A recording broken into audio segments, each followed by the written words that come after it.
Welcome SVPites to presentation on chapter number 7. And what is the chapter name? Air and water. And this is part 1 of our presentation.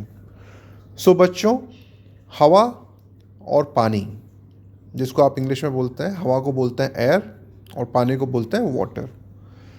This is the most important part of our life. आप in fact ये भी कह सकते हैं कि air and water is our life line. इसका मतलब क्या हुआ?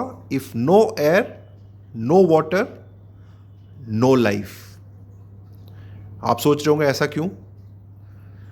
When you breathe, what do you do? You breathe air. आप जब सांस लेते हैं तो आप क्या करते हैं? आप हवा लेते हैं अंदर, राइट? You breathe air.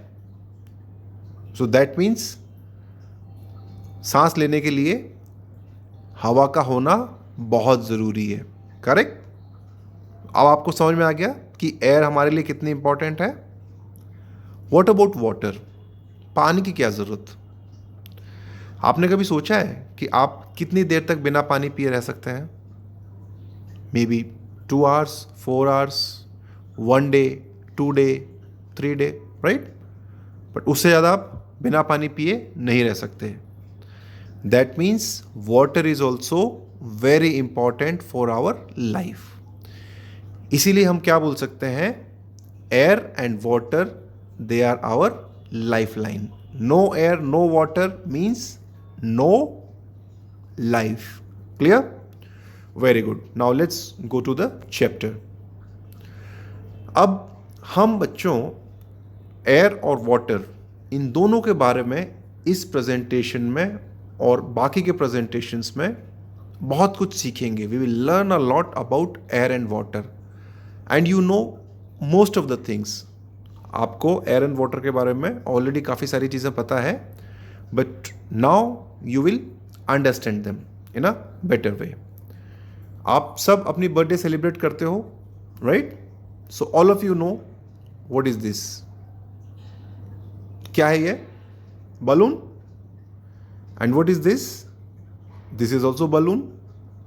दोनों में फर्क क्या है? Can you tell me? All of you know, right? इस बलून में हमने हवा भरी हुई है. We have filled this balloon with air. और इस बलून में से हवा निकली हुई है. ओके? तो आप बलून को देख के all of you can tell कि बलून में हवा है या बलून में हवा नहीं है. You can say that, right? That means इन दोनों बलून में क्या फर्क है? ये बलून पिचका हुआ है और ये बलून फूला हुआ है.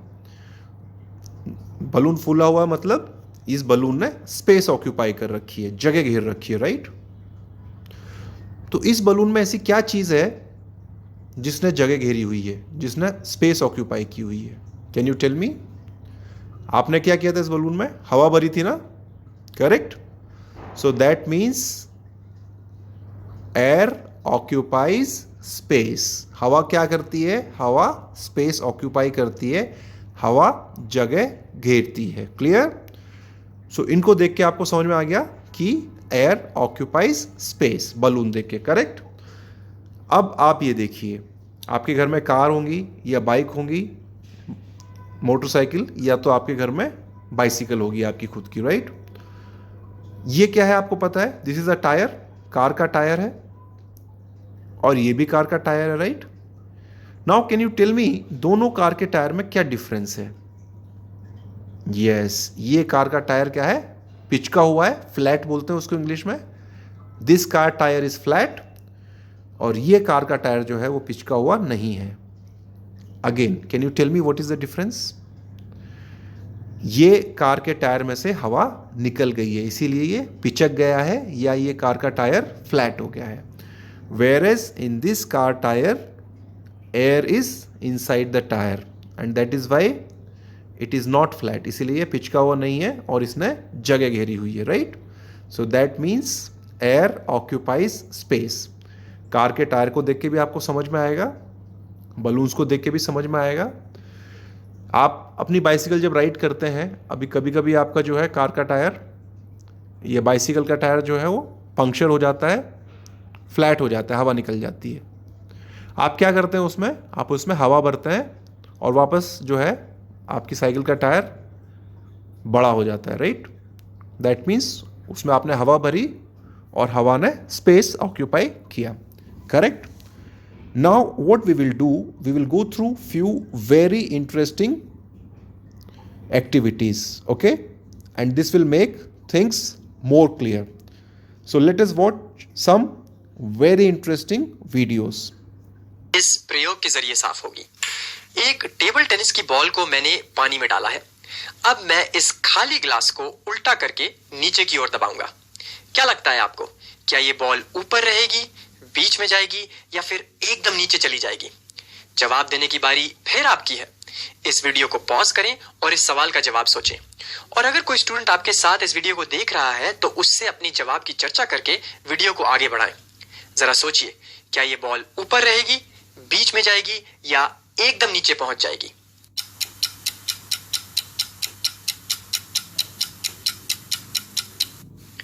बॉल एकदम नीचे चली गई। ऐसा क्यों? ये ग्लास खाली दिखता है पर ये खाली है नहीं। इसमें एयर या हवा भरी हुई है।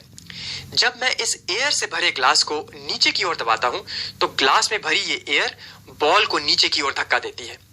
इससे यह साबित होता है कि भले ही हवा को हम अपनी आंखों से ना देख पाए, फिर भी एयर ऑक्यूपाइज स्पेस, हवा जगह लेती है। जैसे ये किताब इस टेबल पर जगह ले रही है, वैसे ही हवा भी जगह घेरती है। इसी प्रयोग को एक और तरीके से करते हैं। एक सूखा कागज मैंने ग्लास में डाला और फिर इस ग्लास को उल्टा करके पानी में इस तरह दबाया। बाहर निकालने पर भी ये कागज सूखा हुआ है। ये कागज गीला इसलिए नहीं हुआ क्योंकि ये ग्लास खाली दिखता है पर ये खाली है नहीं। इस ग्लास में एयर भरी हुई है। तो हवा या एयर के बारे में यह साबित होता है कि भले ही हवा को हम अपनी आंखों से ना देख पाए, फिर भी एयर ऑक्यूपाइज स्पेस, हवा जगह लेती है। दूसरी बात, एयर या हवा का वजन होता है। एक स्केल के दोनों तरफ दो फुले हुए गुब्बारे इस तरीके से लगाइए कि स्केल संतुलन में रहे। अब अगर मैं इस गुब्बारे से हवा निकाल दूं तो क्या होगा? क्या स्केल संतुलन में रहेगा? क्या स्केल जिस गुब्बारे की हवा हमने निकाली है उसकी तरफ झुक जाएगा या फिर स्केल दूसरी तरफ झुक जाएगा? जवाब आप सोचें, बताइए। अगर हम इस गुब्बारे में से हवा निकाल दें तो स्केल के साथ क्या होगा?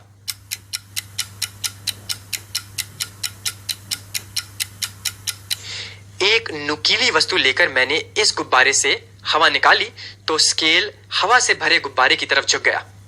इससे यह साबित होता है कि हवा का वजन होता है।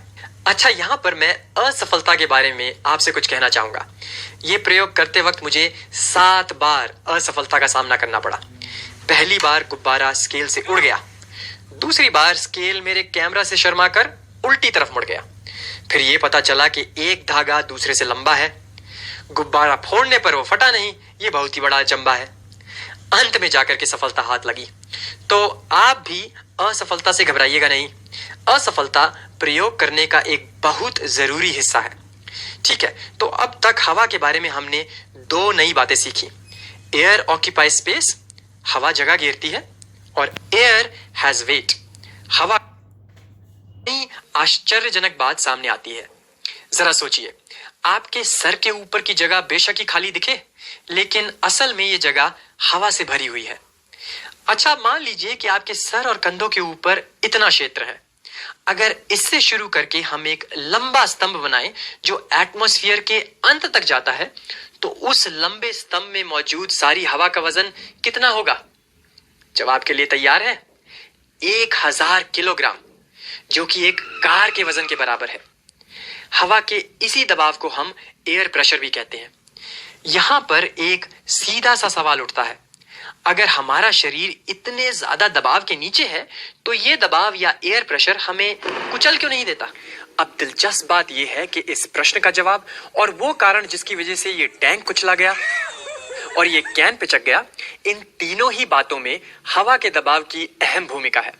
इनके बारे में हम हवा के दबाव के अगले वीडियो में समझेंगे। अभी फिलहाल मैं चाहता हूं कि आप 2 कार्य करें। पहला, आप 2 या 3 लोगों के समूह में शामिल हो और जितने प्रयोग मैंने इस वीडियो में आपको दिखाए हैं वे सब आप अपने आप से दोबारा करें। ऐसा करेंगे तो एयर या हवा को और गहराई से समझेंगे। दूसरा कार्य, एक बड़े से चार्ट पेपर को 2 भागों में बांटें। एक तरफ वो सारी चीजें लिखें जो आपने इस वीडियो से सीखी हैं और दूसरी तरफ वे सारे सवाल लिखें जो एयर या हवा को लेकर आपके दिमाग में हैं। उस चार्ट पेपर के साथ एक सेल्फी लें और अंत में अपने मित्रों को ये सेल्फी दिखाकर एयर या हवा के बारे में जो सीखा है और एयर को लेकर के जो सवाल हैं उसकी चर्चा करें। Very amazing video, right? बहुत मज़ेदार वीडियो था ना? मज़ा आया आप हर किसी को? सिमिलरली आपकी जैसी एज के ये हमारे यंग साइंटिस्ट हैं and his name is Aarav. उन्होंने इस एक्सपेरिमेंट को देखने के बाद में खुद से एयर वाला एक्सपेरिमेंट किया and let us watch his experiment. Welcome SPPX. I will show you an amazing activity. Take one ball and take one bowl and fill it with water and take one glass, empty glass, and let's see what the glass do. Let's see. What do you think? It will go down or it will go up? It will stay where it is. Let's see. Very good. It get down. So what do you think? It is a magic? No. Why? It is not a magic because it is not empty glass. Air occupies space because air push that ball and it get under it seep under the ground. Bye bye. Thank you. Stay safe and don't go out. Bye bye. Thank you Arav for such a wonderful and interesting activity. So now बच्चों 2 चीज़ें clear होती हैं और वो 2 चीज़ें क्या हैं? Number 1, air fills space. What is number 1? Air fills space. Okay? Fills का मतलब भरना and space जगह, तो हवा हमेशा जगह भरती है. That is number 1. And number 2, what is number 2?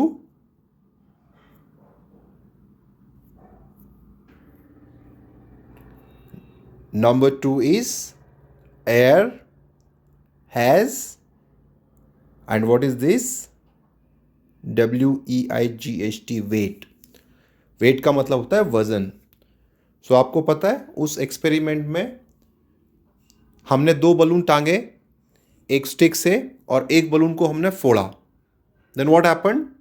जो स्टिक है वो भरे हुए बलून की तरफ झुक गई. वो क्यों झुकी थी? क्योंकि बलून में हवा भरी हुई थी और हवा में क्या होता है? वजन, weight. That is why it nailed towards the filled balloon. Okay, clear? तो बच्चों इन एक्सपेरिमेंट से हमें एयर के बारे में कौन सी 2 चीज़ पता चली? Number 1, air fills space and number 2, air has weight. मेरे साथ आप एक बार दोबारा बोलेंगे.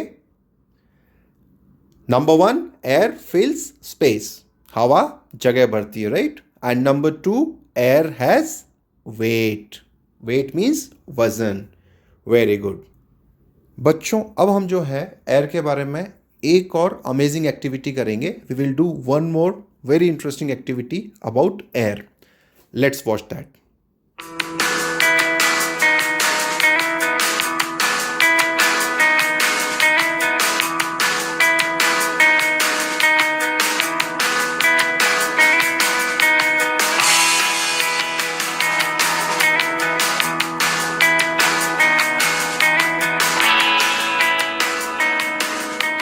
सो students, did you watch this activity?